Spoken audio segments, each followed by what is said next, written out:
like to welcome all the Cardinal fans to our last edition of Inside the Cardinal Playbook for 2012. Coach, you were sitting here visiting a little bit.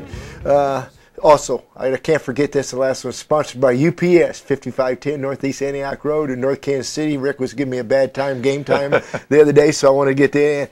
Coach, it's hard to believe we're sitting here 3 months has gone by and 2012 season's over, and here we are. Yeah, a lot happens in that what seems like now a short amount of time, and you know, if we would have known then what we know now, would you do anything different? I don't know. I don't know that some of the things that happened this year. Right. I don't know that there are things you can control or not. But you know, we are where we're at right now, and you know, got the seasons over with, and we're looking at, you know, what do we do going forward now as far as recruiting and preparing for next season. As most people probably realize, you just start in it again. Well, it's kind of like I think it's kind of like when we had the coach show, the post-game show down the Cork and Brew, and I made a mention of the fact, and I think you agree with me, we've talked a lot during the course of the season, you know, the past is a past, and that's what you're dealing with. This season is over. Yeah. You know, it was senior night, we'll talk about that in a later segment, but talking about Quincy, I thought we were in a ball game, though, the whole ball game. You know, we had the 3 turnovers and the fake punt, and I count that fake punt as a turnover the way I used to coach. Right. And I don't know if you feel the same way, but I mean, that was all in the first half. Yeah.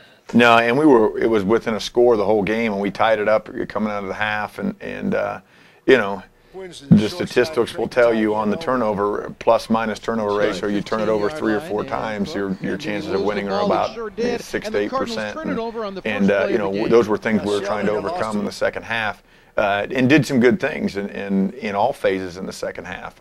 But you know, like to think that we could not put ourselves behind the 8 ball like that coming out of the gate in the first half, and be in a little different situation to have, you know, the game a little bit more in your control rather than trying to battle back from a 1 score down in that in the hurricane force wind, you know, 25, 30 mile an hour gusts. It was a huge difference in the game. It was a big deal, and that was a big part of the game yesterday or Saturday as well. Well, let's talk about some of the defensive guys. They've been kind of the butt of our criticism because of all the injuries, and you played so many young kids on defense. But I really did think overall Saturday, I thought particularly some of the seniors up front there that have been with you for 4 years, I know that was a hard time to let those kids go, but I thought they played well in that ball game. You know, defensively it was one of the better games we probably played all year from, you know, a statistical standpoint, and getting stops and getting off 3 and outs and getting off the field. That, you know, the area where I wish we would have done a little bit better was the takeaways. But they didn't throw it very much, and their backs did a nice job of hanging on to the ball in some of those situations too. But you know, if there was one criticism there that, you know, I think our team would tell you that we wish we could take the ball away a little bit better and help offset some of the turnovers in some other areas. But you know, I'm proud of those guys because, you know, they went through a stretch there, you know, and we were still short of having all of our bullets in our gun on Saturday. We had, you know, an offensive lineman playing defensive line, and short some guys at linebacker still. And second, you know, Swoboda gets hurt again the first play of the game, or one of the first plays of the game. And so, but that is what it is. But I thought the guys that were in there and playing did a nice job of bouncing back from those couple game stretch where we gave up a bunch of points, and you know, so that was good to see.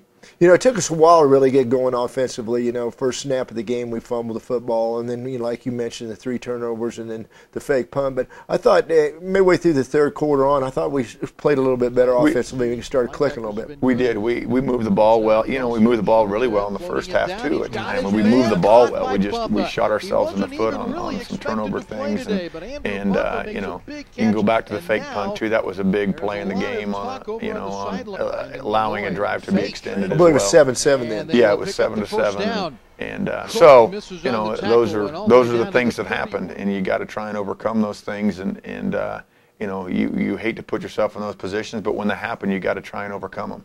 You know, really, I was thinking about this, reflecting back, and I've been with you now about 5 or 6 seasons, and we've been all over the country doing games. I don't know if the wind ever blew any harder than it did Saturday. The almighty hawk was blowing. Yeah, and it affected the specialty teams in particular. Yeah, you know, I thought that was one thing we did well, and both teams did well. You know, you don't worry about as much in the kicking game as you do in the return game.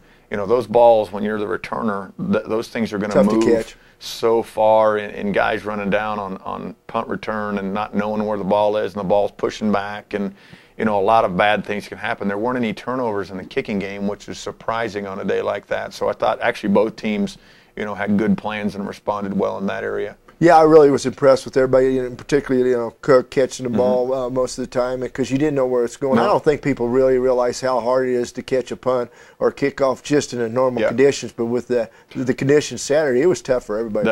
And receivers too, because whether you're throwing with the wind or against the wind, that ball, especially if you're throwing anything sideways or three-step routes to the sideline or anything like that, that ball, because the wind's coming across, it's may move like 3 feet, 3 or 4 different, just like a curveball in baseball, and I thought we stayed fairly disciplined and focused on that. So those were some good things. Well, we'll come back in the next segment of Inside the Cardinal Playbook. What worth is there, and we don't have anything to play for, and we never saw that. At least I didn't. Maybe some other folks did. I didn't see that. No, I didn't see it at all. What's my motto? Play to win. What's the key? Logistics. It takes planning. Everybody on the same page. Check this out. This is my playbook. Serious business. Right player, right place, right time. Did it at the UPS store. Bam! High five. Color, pictures, charts, graphics. Nice, huh? I love logistics. It says in the book we should play as a team. Professional color printing. Now at the UPS store. My name is Jesse Limeculer, CEO of Belvoir Winery. We provide a unique experience in that it's a historic building. We allow people to bring in their own caterers to have a nice formal sit-down meal or something that's social and very casual. We have a lot of the original door frames, the doors themselves, the windows, some of the original windows with the wavy glass are still in here. The wood floors, the tile floor entry is original as well, which is actually directly into the concrete. Belvoir Winery, 110 years in the making. Foreclosure, repossession, garnishment. Costello and Farah can fight for you. Are creditors threatening to take your property or your money? My office has helped thousands of people in the Kansas City area protect their assets through debt reorganization or bankruptcy protection. Call my office at 816-505-HELP and see if we can help you protect your assets and get you back on your feet. The attorneys of Costello and Farah, lawyers who will fight for you. Call 816-505-HELP today. Welcome back to Inside the Cardinal Playbook, sponsored by UPS, 5510 Northeast Antioch Road in North Kansas City. And, Coach, we're going to talk a little bit about our first year in the conference and going to talk about next year. We had kind of an unusual situation. We had 4 on the road, 7 on the road, 4 at home. But why don't you talk about the conference? You talk about Indianapolis and some of those things that happened this year in the conference. Yeah, we're obviously excited about the schedule flipping a little bit next year, and it looks like we'll have more like 6 at home, 4 on the road, somewhere around there, maybe 6 and 5 or that type of setup. That'll be sweet. A whole lot more heavy road game or home games, which will be nice. The first year in the conference, it was surprising. I guess it's not surprising, but it was very balanced. You saw some teams beat some teams that you didn't think they were going to beat, and going through the conference. And again, injuries affect everybody in different ways, and the teams that were able to stay more healthy, down the stretch, as it is in most years in any level of football, have an opportunity to finish stronger. And we saw that in our conference as well. And Indianapolis making the playoffs in our first year to get a team in the national playoffs is a big deal. And S&T was just on the outside looking in from that because of their non-conference schedule, and the conference schedule actually didn't hurt anybody this year. It was, I think, the big part of Indianapolis getting in the playoffs was that they played Ashland in their non-conference, and Ashland's undefeated and was the only team to make it in from the GLIAC. And even though they lost to Ashland, because they played Ashland, and some would say because they lost to Ashland and they lost to Western Illinois at 1AA, those 2 losses actually helped them get into the playoffs, where S&T's non-conference schedule, because it wasn't as strong, they finished 10-1 and didn't make it in. Because of their non-conference schedule, and so that's interesting as you look at how you schedule and how the non-conference and the Missouri Western game that we played early in the year, and does that help you or hurt you? Well, if you stay healthy and win a bunch of games, that helps you going forward, even if you lose. And so it was interesting to see how all that came out, and Urbana finished well in the conference too, and And you had 4 real solid teams. I think the big difference watching the football all season with you, though, I go right back to our post-game show, is the depth in the squads. We had a lot of injuries, and we're young, and we're just now beginning to build a Division II program. Now, Urbana, use that as an example. Tell what the coach said there. You know, Urbana's been doing it a few more years longer than we have, and they were playing, you know, he talked to me before the game about it. You know, hey, those 2 offensive tackles have been starting for me now for 4 years, and you know, we're in a good place there. And Indianapolis is, you know, the same way. They're playing 4- and 5-year guys, and you know, that's just part of it. You know, that's part of you know, having been at that level for longer, and you know, having your program a little bit more established at that level makes a big difference. And you know, do we need to be better? Heck yeah, we need to be a lot better. We need to win a lot more games than shows on our schedule this, or shows on our record this year, and we will. You know, some things you try and control everything, and what I would say about our team, and we talked about this after the game on Saturday, was, especially with a young team, when you lose several in a row, you never know how they're going to respond. If they're going to come out and continue to fight, or if they're going to say, "Hey, why am I doing this? What worth is there?" And we don't have anything to play for. And we never saw that. At least I didn't. Maybe some other folks did. I didn't see that. No, I didn't see it at all. I thought the kids gave a great effort the entire season. We're all the way down to the last play of the game on Saturday, down 1 score, and we're trying to get to an edge to score, and guys fought the whole way to get a big stop on defense to finish it and get the ball back to the offense with 25 seconds left, and to give us just one more chance to win that thing. And so what I'm most proud of, you know, through all of the adversity and all of the things that are outside of any of ours control as a coach or a player, you know, just the fact that they continued to fight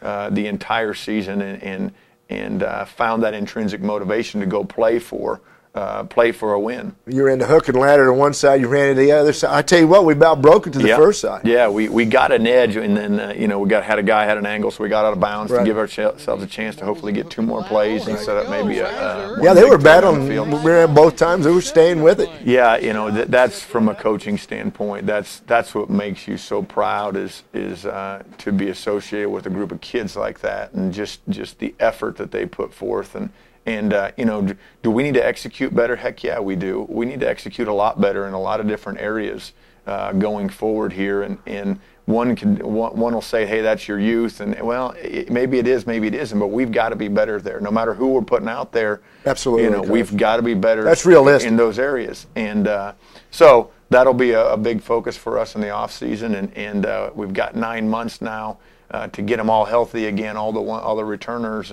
And so that'll be the biggest focus, is getting everybody healthy for spring ball and then pushing forward into next year.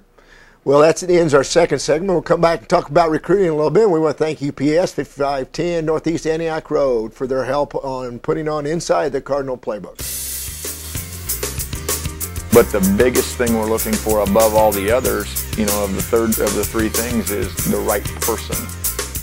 So, I'm my own man. I can work from home. I can make meetings, I can make deadlines, I can make proposals, I can remember birthdays, I can entertain clients, I can pay for lunch.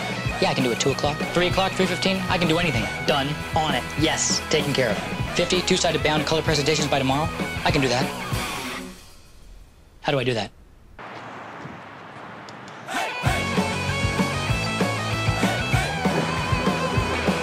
I love logistics.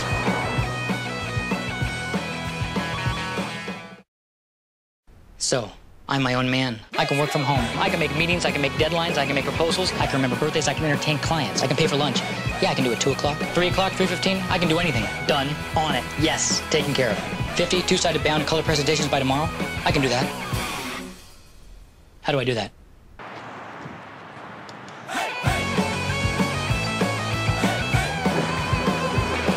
I love logistics.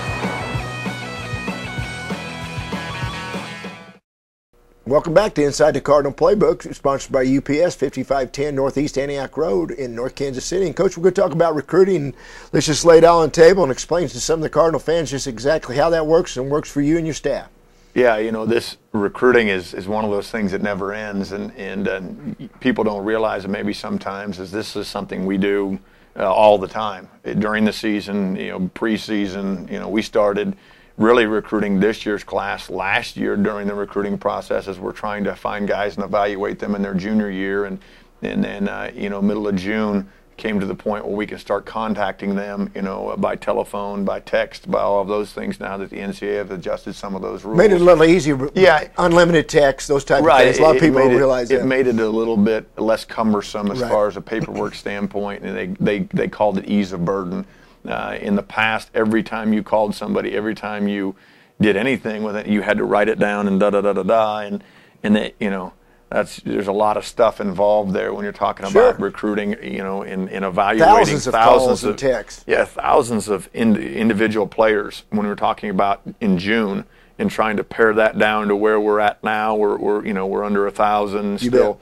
Now there's a handful of those other guys that we're way further along on. But in all of our recruiting areas, the group that we start with is huge. And then, evaluating them, each of their films, and talking to high school coaches and administrators and counselors and all those things, and trying to figure out just who fits best for us as far as who we want to bring in on an official visit. And then, that's the part of it, that starts the offer process. And, you might talk about the official visit. How many do you get? People don't understand that, so it's interesting. Yeah, the official visit process is, in our big deal, and my message to every recruit that I ever talk to is, we're looking for three things. We're looking for a good player, good student. We can see good player on your film, right? We can see good student on your transcript.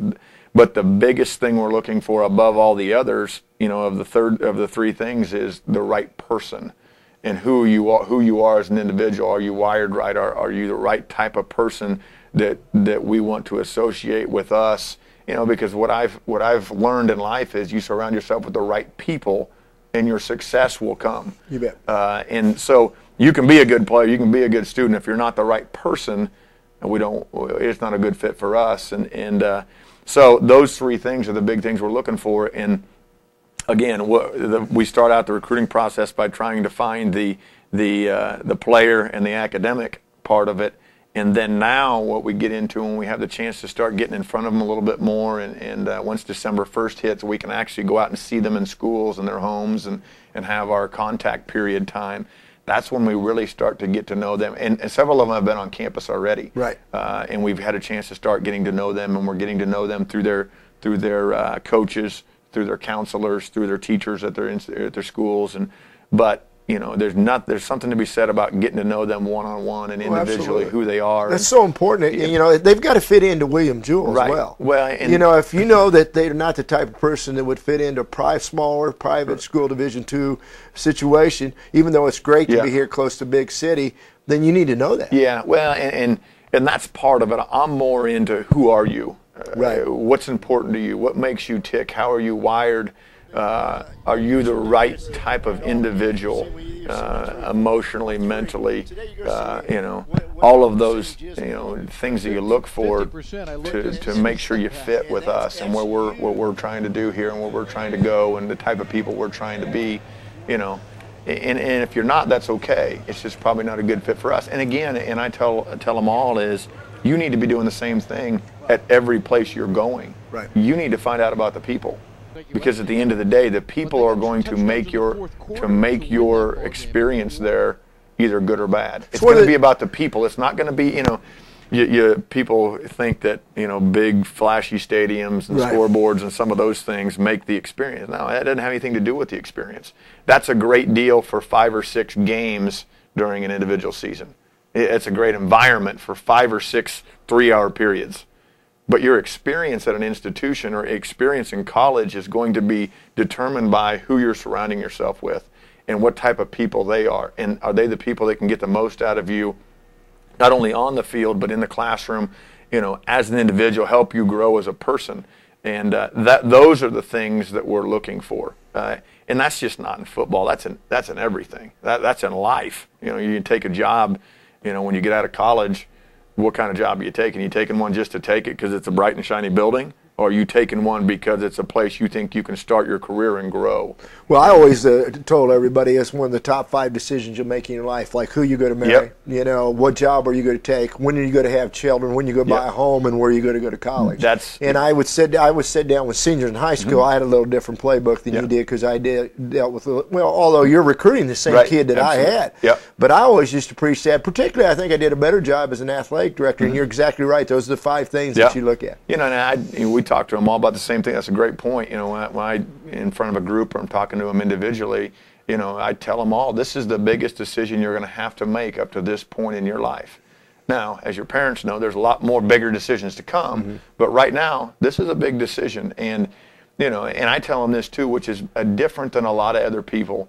You know, I've been in the recruiting environment, in the college football environment for a long time now, and I've seen a lot of people do it a lot of different ways. But most people will tell recruits, hey, come to our place. This is the place for you. Here's why. We got all these bright and shiny things. Here's why. All the whistles. Yeah, all the bells. Here's what we do. Here's what we do.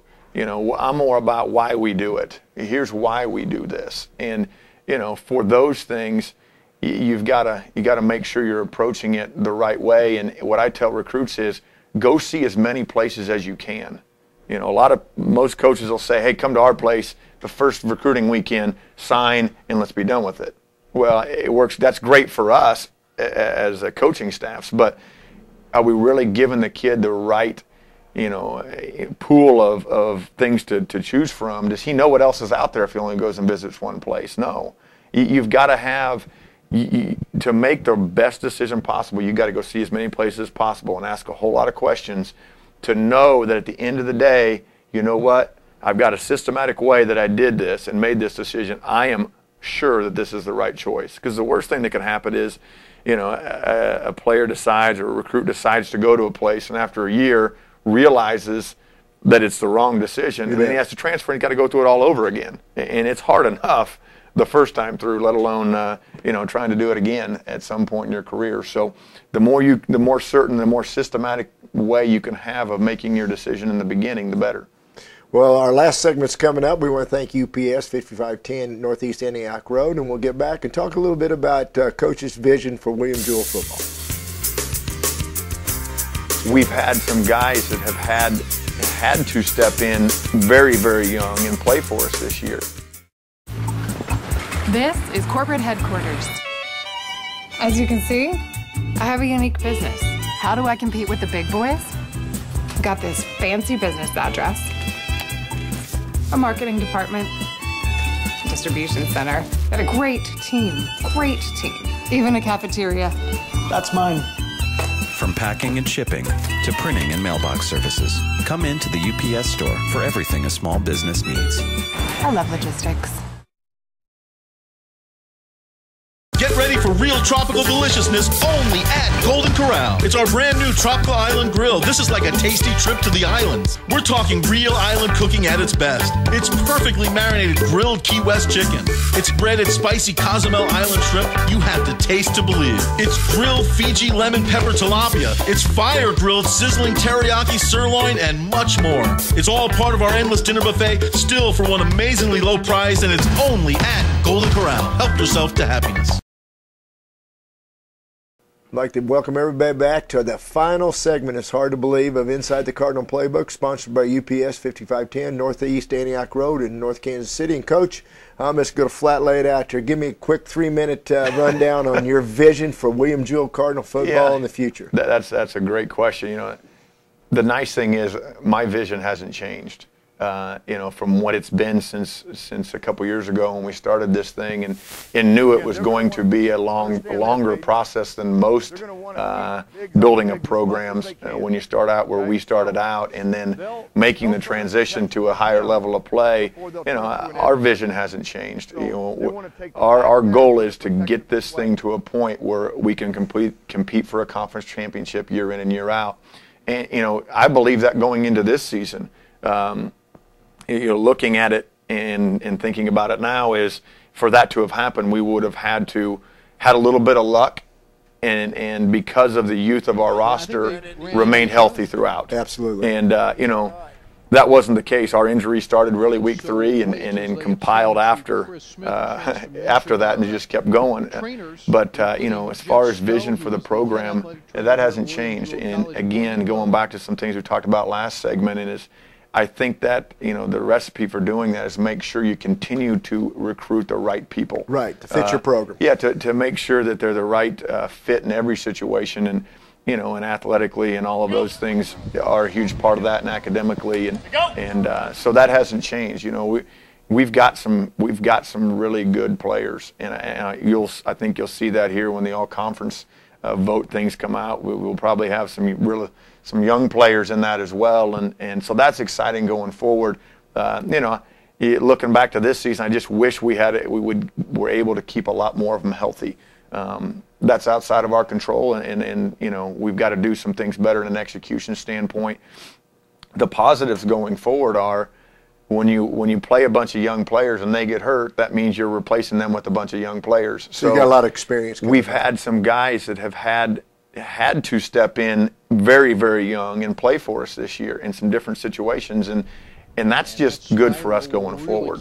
That doesn't help us, you know, change the outcome on some games from this last year. But, you know, going forward, those things are a huge positive that, you know, I don't have to worry about going into next season defensively with 7 guys who'd never played college football before starting for us, because now we're going to have, you know, a bunch more guys that have been in there and doing that. And you know, again, we haven't talked about them enough today probably, but the senior group that's getting done, you know, and just all the things that they did for us for the last 3 years from a leadership standpoint. And, you know, those guys were recruited as NAIA players, and they had to step up their level of play to finish their to finish their careers here, and it's a special group of guys, very special group. Well, we want to particularly thank those seniors. I think you're exactly right. I think Rome wasn't built in a day, but they're definitely the base of what you're trying to build here. And I think those seniors and their parents have been in the program deserve a lot of credit. No question about that. Well, that pretty much will wrap up the last segment inside the Cardinal Playbook. A couple things. One of this is probably put things in priorities, and I think that's what we're talking about here. This is Veterans Day, and we want to shout out to everybody. Those are the people that really make a difference in our country and allow us to live the kind of lives we live, Coach. Absolutely. Those are things that we can take for granted very easily, and you know, like all of us, we have relatives. Both my grandfathers were. My grandfather, one of them was in World War II, and he's no longer with us. My father, Purple Heart guy. Yeah, I understand. Yeah, and you know, I get choked up every time we do the national anthem before a game. You know, that's something I think about is my grandfathers and all of our veterans, and just the place we live in, and the fact that we can stand out there before a game and play the national anthem and have the freedom to do what we do. It's unbelievable, and can't thank those folks enough for the liberties that they fight for us for. Well, that's the 2012 season. We're looking forward to the 2013 season inside the Cardinal Playbook. A couple thank yous, particularly to UPS, 5510 Northeast Antioch Road. You notice I didn't stutter over that after 10 million takes, and I appreciate that. But I want to thank Rick Cole, who's done a lot of stuff here for William Drill to get this program growing. I know Darlene Bailey, your athletic director, and I can go on and on. But, you know, like they say, the season's over, the hay's in the barn. That's where we're at. We'll look forward to next year in 2013. Cardinal fans, we'll see you then.